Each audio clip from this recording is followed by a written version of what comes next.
ಈ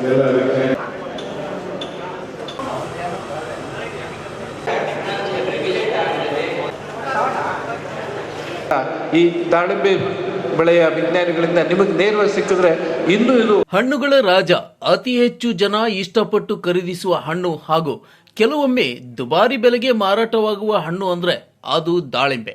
ಅತಿ ಹೆಚ್ಚು ಆದಾಯ ತಂದುಕೊಡುವ ಹಣ್ಣು ದಾಳಿಂಬೆ. ಆದರೆ ಅದರ ಬೆಳವಣಿಗೆ ತುಂಬಾ ಸೂಕ್ಷ್ಮವಾದದ್ದು. ಈ ಬೆಳೆಯ ಬೆಳವಣಿಗೆಗೆ ಉತ್ಪಾದನಾ ವೆಚ್ಚ ಕಡಿಮೆ ಮಾಡಿ ಇಳುವರಿ ಹೆಚ್ಚಿಸುವುದು ಎನ್ನುವುದನ್ನು ಆಗಾಗ ದಾಳಿಂಬೆ ಸಂಶೋಧನಾ ಕೇಂದ್ರ ಹಾಗೂ ತೋಟಗಾರಿಕೆ ಇಲಾಖೆ ವಿಜ್ಞಾನಿಗಳು ತಿಳಿಸುತ್ತಾ ಬರುತ್ತಿದ್ದಾರೆ.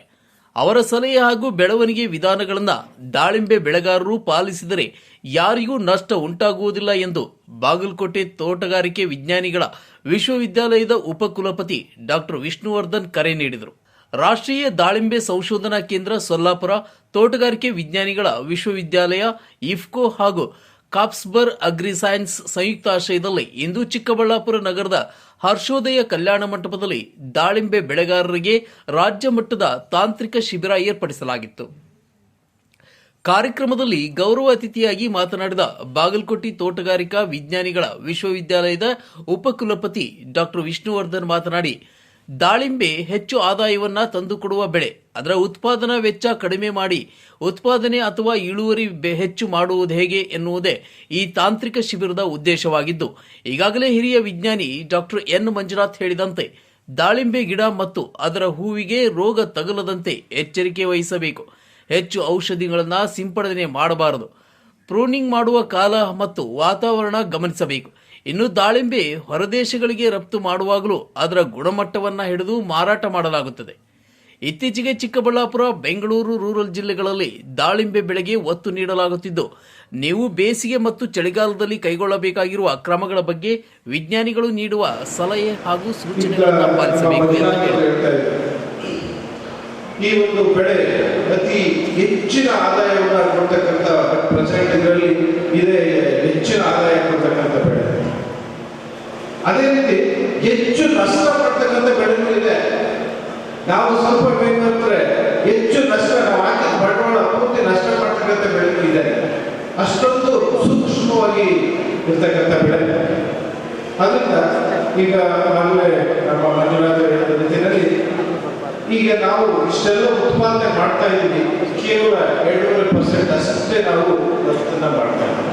ನಿಮ್ಮ ರೈತ ಬಂಧುಗಳು ಏನು ಕಷ್ಟವನ್ನ ಅನುಭವಿಸ್ತಾ ಇದ್ದಾರೆ, ಆ ಕಷ್ಟಗಳಿಗೆ ನಾವು ವಿಶ್ವವಿದ್ಯಾಲಯ ಯಾವ ರೀತಿ ಸ್ಪಂದನೆ ಮಾಡಬಹುದು, ಉತ್ಪಾದನೆಯಲ್ಲಿ ಇವತ್ತು ಎಲ್ಲರಿಗೂ ಗೊತ್ತೇ ಬಿಟ್ಟು ಬ್ಲೈಂಡ್ ಅಥವಾ ಇದರಲ್ಲಿ ಮೇಜರ್ ಪ್ರಾಬ್ಲಮ್, ಇನ್ಸೆಕ್ಟ್ ಪ್ರಾಬ್ಲಮ್ ಅನ್ನ ನಾವು ಯಾವ ರೀತಿ ಸಾಕಷ್ಟು ಕೊಡ್ತಾ ಇದೆ. ಅದೇ ರೀತಿ ಫ್ಲವರಿಂಗ್ ಪ್ರಾಬ್ಲಮ್ ಆಗ್ತಾ ಇದೆ, ಫ್ರೂಟ್ ಸೈಜ್ ಪ್ರಾಬ್ಲಮ್ ಆಗ್ತದೆ, ಫ್ರೂಟ್ ಕ್ರ್ಯಾಕಿಂಗ್, ಇವೆಲ್ಲ ಎಲ್ಲರಿಗೂ ಗೊತ್ತಿದ್ದಾರೆ, ಎಲ್ಲರಿಗೂ ನಿಮ್ಗೆ ಸಾಕಷ್ಟು ಅನುಭವ ಆಗಿದೆ. ಇವನ್ನೆಲ್ಲ ಯಾವ ರೀತಿ ಮಾಡ್ತಕ್ಕಂಥದ್ದು ಅಂತೇಳಿ.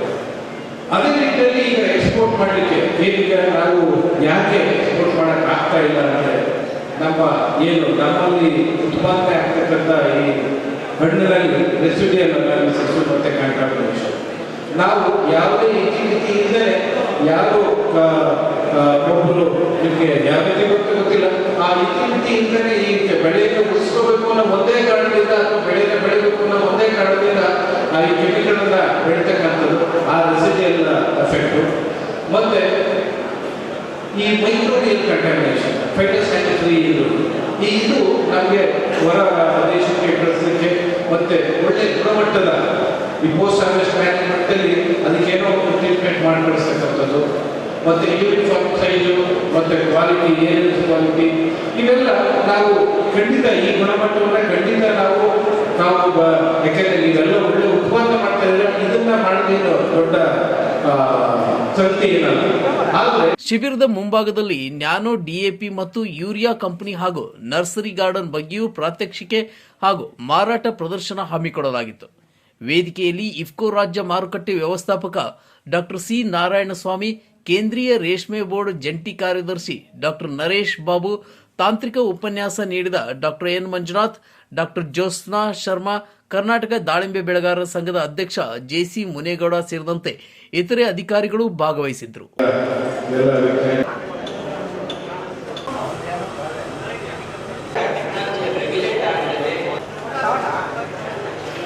ಈ ದಾಳಿಂಬೆ ಬೆಳೆಯ ವಿಜ್ಞಾನಿಗಳಿಂದ ನಿಮಗೆ ನೇರವಾಗಿ ಸಿಕ್ಕಿದ್ರೆ ಇನ್ನೂ ಇದು